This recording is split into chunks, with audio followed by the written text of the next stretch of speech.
Hello বন্ধুরা, আসসালামু আলাইকুম। দেখুন, আজকে আবার আমি বাজারে গিয়ে কচুরলতি কিনতে গিয়েছি। কচুরলতি 50 টাকা কেজি বলে, তাই আমি হাফ কেজি নিয়েছি। বাজার করতে এসেছি। আমার মেয়ে এখন বলছে আখের রস খাবে।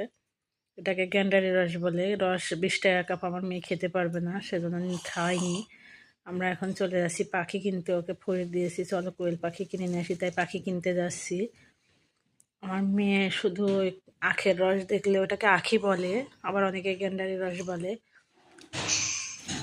তো ওকে দেয়নি, আমি ওইটা খেতে পারবে না, আর আমার মুখ বাঁধা ছিল, আমি তো খাবো না। এই জন্য আমি ফ্রেশ দিয়ে নিয়ে চলে যাচ্ছি যে চলো পাখি কিনে নিয়ে আসি। তাই পাখি কিনতে গিয়ে দেখি পাখির দোকান বন্ধ। পাখির দোকানটা বন্ধ, ভ্যান থেকে দেখছি বন্ধ।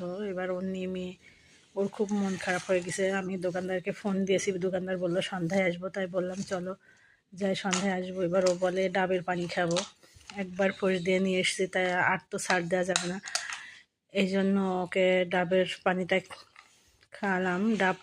এটুকু ডাব দেখুন 80 টাকা দাম। তো কিছুতে শুনবে না, নাছরবান্দা। আমার মেয়েটা খুব জেদি, যেটা বলে সেটা ওকে করে দিতেই হবে। তাই ডাবের পানিটা কিনে দিলাম। এদিকে ট্রেন আসছে।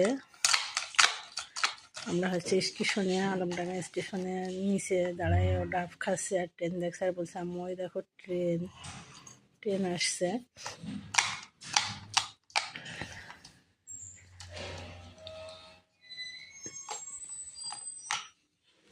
যেহেতু পাখিটা পাই নাই, তাই অন্য জায়গায় গেছি। 3টা দোকান পরে এক দোকানে পেয়েছিলাম, তাই নিয়ে এসছি। ওই দোকানটার ভিডিও করা হয়নি।